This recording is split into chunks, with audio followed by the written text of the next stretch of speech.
Hi Virgo. Today we are going to look at May 12th, 2025. That's the full moon in Scorpio. We'll look at Virgo Sun, Moon, and Rising with specific messages for each. We'll look at numerology and astrology and the tarot cards, and we'll end the reading with advice for your sign. And in the description box, I have links for meditations for each of the tarot cards that I drew for you today. So, we'll start with numerology, and the number for that day is 8. And the 8 is about mastery and material power and spiritual alignment through discipline. So for Virgo, this is about self-trust and action. It's knowing that all your skills and integrity can create abundance, but only if you own your worth. So example, you've been the backbone of every team, the unseen genius behind the curtain.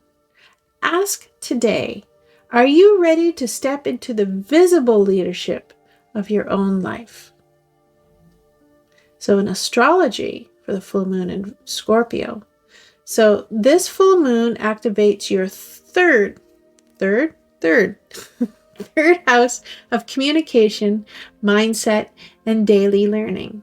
It's about the stories you tell yourself, the way you connect with others, and the micro decisions shaping your whole life. So the sun, your sun is in Taurus, and that's your 9th house. That's about vision and expansion. So it's big picture thinking, and it becomes essential. You might feel restless and finally ready to go all in on something bold. An example, you book a workshop, or you take a trip, or you commit to a long-term idea that once scared you. Now the moon is in Scorpio, and that's your 3rd house, and that's about mindset and daily thought patterns. And what you believe about yourself is changing, and fast. Shadowy self-talk gets exposed and rewritten. So an example, you catch a limiting belief, like saying, I'm not ready, or I'm not good enough. And you catch it mid-thought, and you replace that with a powerful affirmation. Mercury is in Taurus. That's your 9th house. That's thoughtful expansion. And that's about study and publishing and clear, grounded communication. And that all gets a green light. So a real life example, you finally share an idea you've been sitting on, or you pitch something bold and you win. You win all that support. And then Venus is in Aries. Venus is in your Aries, and that's the 8th house. And that's intimacy and trust and shared power. So that's emotional or financial connections, and they're getting spicy and they're getting honest. And the boundaries are hot. So an example, you negotiate a deal or speak your truth in a relationship with raw, brave clarity. Mars, you're in the Aries, and that's Virgo's 8th house. That's transformation and power. And this is not a surface level week. You're channeling your power wisely, or feeling the heat where you haven't. So an example, and you may face a fear head on, make a tough choice, or dive deeper into emotional or financial territory. In tarot, I pulled the 9 of material. Hi, camera. 9 of material. That's 9 of pentacles, and that talks about self-sufficiency and confidence and abundance. And it's saying that you are capable. You are prepared. You are already successful. And this card honors the beauty and strength of independence, not isolation, but sovereignty. So an example, you realize you don't need permission to raise your rates, or pitch your work, or dress like the boss you are. You find joy in the life you've cultivated, from your rituals to your space. So advice, bask in the fruits of your discipline. Let self-worth lead the way today, not external validation. 7 of voices. That's the 7 of swords. And that's going to talk about strategy and secrecy and self-deception. So something is being hidden, but it might be you hiding your own magic.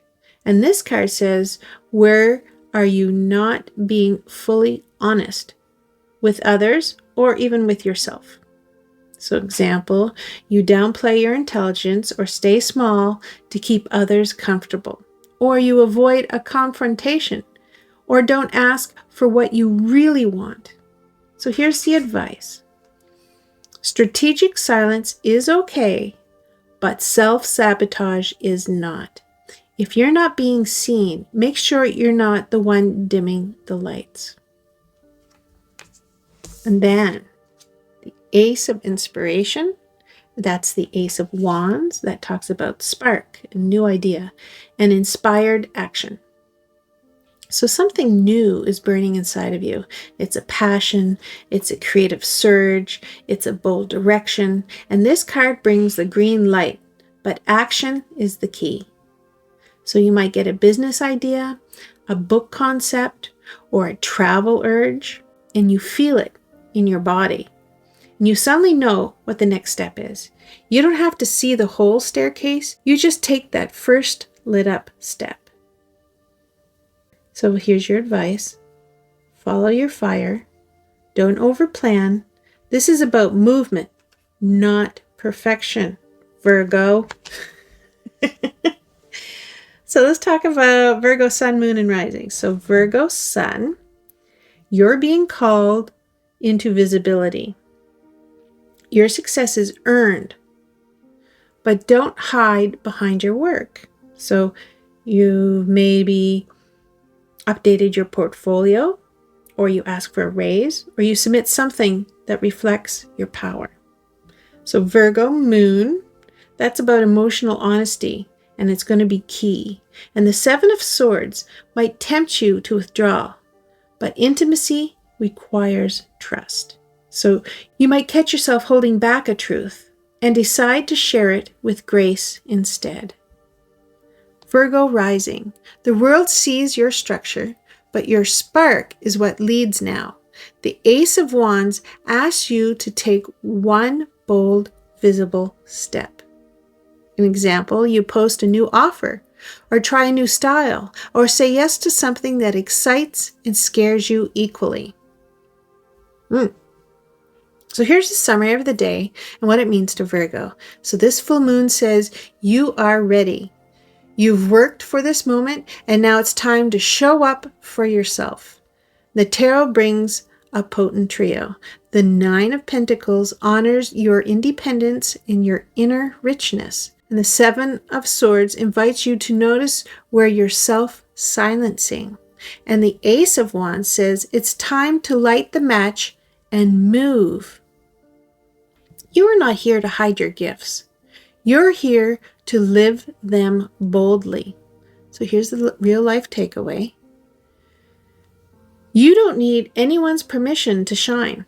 If you're hiding, ask, what am I afraid they'll see? And what if that's my power? You're more than ready. So say yes, take that step, and trust your flame. Here's the advice for Virgo. Elegant Virgo, your life is a garden, and you are both the gardener and the bloom. And this full moon reminds you it's okay to want more. You don't need to prove yourself to anyone. Take the leap, share the idea, and let the fire guide you. Your brilliance is not a secret. It is now your new beginning. Thank you, Virgo, and I hope to see you in another reading.